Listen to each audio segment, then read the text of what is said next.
Good morning, good afternoon, good evening, folks. Michael Zuber, one rental at a time, back with his good friend, Mr. Greg Dickerson. How you doing, sir?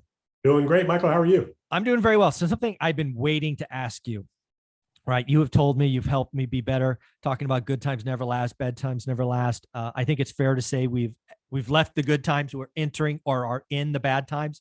But when you look at this situation, and I don't know if you look at it this way, so if you don't, cool. But when you look at the environment we're heading into, do you look out, hey, this could be bad for 2 years, 12 months? Do you even think that way? I mean, when you look at what's in front of us, I mean, how do you process this? You're far more, you're much better at this than I am.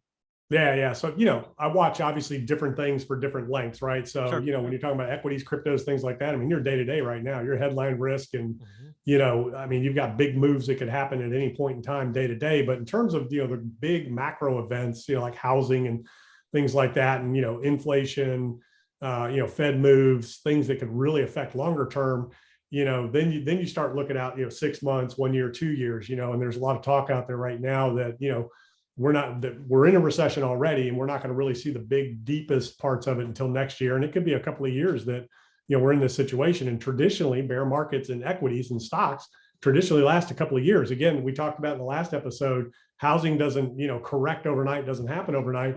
Bear markets don't happen overnight either. Yeah. In stocks, we talked about that big event that happened in March 2009, with everything, but it was 2 years prior to that that led up to all that. So bear markets take a little bit of time to work out and work through.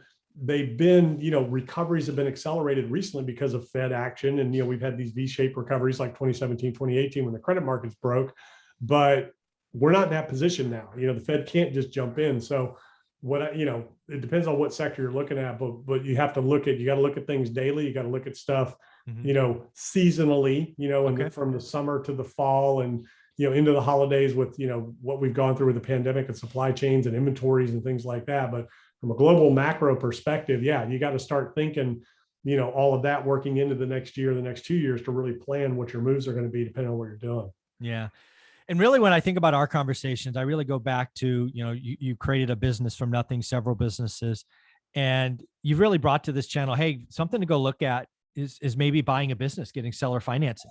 So when you look at an economy that's probably going to be certainly not robust for several years at least, I guess what I'm thinking is you have time, right, to do some due diligence and analysis and really set up the structure, and more importantly, the debt, right? Maybe push the debt off a year. You don't have any payments for a year, or you have half payments, and just people need to be thinking this isn't going to be quick. No V-shaped here, I don't think. Yeah. And from a debt standpoint, that's a very different animal right now too. So it's a very difficult time to finance businesses and things like that right now from the traditional, debt and credit markets, depending on what level you're looking at. And then you got to think about, what's going to survive in this environment, in this economy. I mean, we fundamentally changed as consumers, as workers, as, just everything in general. The economy has gone through some major shifts, and so has the consumer. So you have to really think about, what is it that you're looking to do? What is your end goal? What's the availability of labor? What Mhm. supplies? What's your competitive advantage? What's the scalability if you want something that's going to scale? Or do you just want something you can go to every day and it's just what you do? Mhm. So there's a lot of different factors that have to go into it. But right now, if you're going to buy a business or make an investment in a company, things like that, you really got to start thinking a little bit more, near term and long term, because Right. near term, interest rates and the lending environment and things like that are what's changing rapidly day to day right now. Long term is going to be more from the standpoint of the feasibility of the business itself and the business model. Yeah. Yeah, I think one of the things that I'm getting more and more convinced on, again, because I think lenders get tighter or scared, or whatever word you want to use going forward, for investors, whether that's investment properties, investment businesses, new loans, right? I think the government will make them do first-time homeowner stuff, so that won't be an issue. But investors, I think it's going to be harder to get loans. I think it's going to be lower LTVs. I think they're going to be much more costly. So what I'm trying to learn is seller financing more and more, right? I've done millions of dollars in seller financing on properties and units, but I want to double and triple down. I want to go fish for those opportunities. And I think that applies for businesses as well. Don't you think? Yeah, they're much easier for businesses, and you can get much more creative, and you can get, much better terms when you're negotiating seller financing in a business than you can on real estate generally. Mm, Just because the mindset's different, the competition is different for a mm, lot of those assets versus housing and stuff like that. And we're already seeing it. I mean, I've got clients all over the world, but particularly all over the country, right. doing all kinds of different things, and they're seeing, to your point, down payments and LTVs and all that change like Yeah. at the closing table. I get calls every day. Hey, the bank offered me this the other day. Now they're coming to the table with this. Yeah. And just for everybody listening, the bank can refuse to fund the loan up to the point of closing. So you can have the Absolutely. loan locked in, everything done. You can go to the closing table to sit down and sign, and the bank says, nope, we're not going to fund, or we want more money, or we're changing your interest rate. They can do any of that. Mm-hmm. Now there is, those lending disclosures and stuff that's required, but at the end of the day, they can change anything and pull the plug at the last minute. Nothing is done until it's signed and funded. Yeah, and if you're in the commercial market, I had a guest on yesterday that was in due diligence on $5 million properties, and between due diligence and eventually getting a rate lock, that it jumped half a point. The deal didn't make sense, So we're seeing a lot of the commercial market's certainly changing because, again, shorter term, right? They're 25-year AMs. They're mainly all ARMs, right? They don't really have 30-year money. I think there's a great reckoning coming to kind of commercial real estate. What do you think? Yeah, we're seeing it. Cap rates are changing. The debt for those properties changing. Investors are changing in terms of what they have available because they've taken a hit in other areas.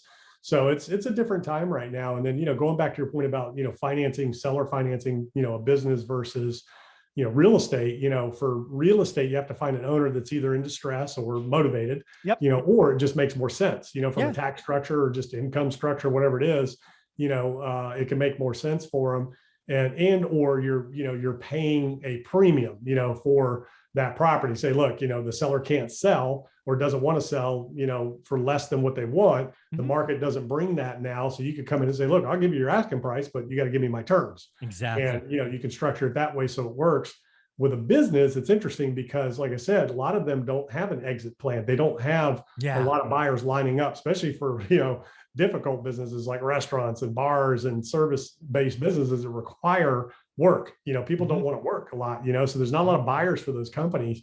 And there's real opportunities out there right now to roll a lot of those up, like landscaping businesses or contracting companies or dentists and orthodontists and, other medical type professionals or restaurants or whatever, so Yeah. that's a big thing right now. But a lot of the funding for that roll-up strategy is done. So, you've got to use that seller financing. You can't just go raise capital from an equity fund to go buy a bunch of companies anymore like you used to be able to. It's very different. Yeah. And kind of wrapping this episode up, one thing that I'm going to say, I guess, or think, but when I look at the situation, we've been talking now for a couple of years, if not 3 years, every week, which I appreciate. Is it fair to say that you're kind of excited for what's coming? Because your entire career has been prepping you for environments just like this, not only for Yeah. you, but also your students. Is that fair? You're excited? Oh yeah. Because I've been through several of them, right? Yeah. And that, a lot of people haven't been through, any of what we're talking about, and I can't remember what it was. If you were born before, well, if you're younger than 40, you definitely haven't been through any of these cycles. And so yeah, it's always exciting. So it's not fun to watch people lose and things that are happening. But at the same token, you have to always be optimistic. This country, this economy, well, we always recover, we always rebound, and out of these things come the bigger, better opportunities. Agreed.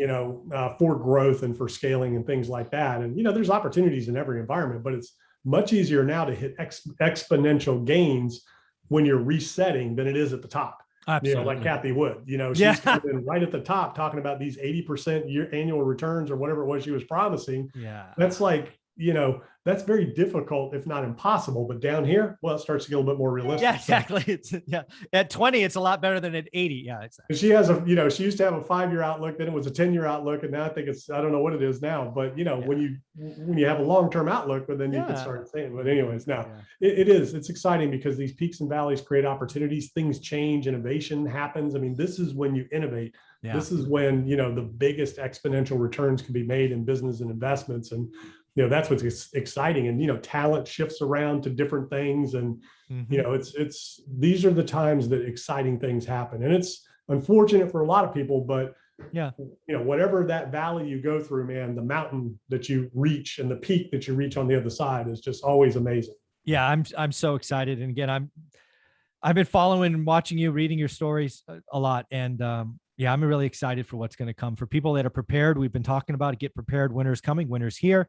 And now it's like, all right, we've got quarters, if not years to get through this. So don't rush, keep doing the work, keep asking the questions, keep talking to owners. And, eventually you'll add to you. This is the time to build wealth, in my opinion. Yep. So Greg, where can people find you? Yep. GregDickerson.com. That's where all my info is. Go check it out. All right. Thanks, buddy.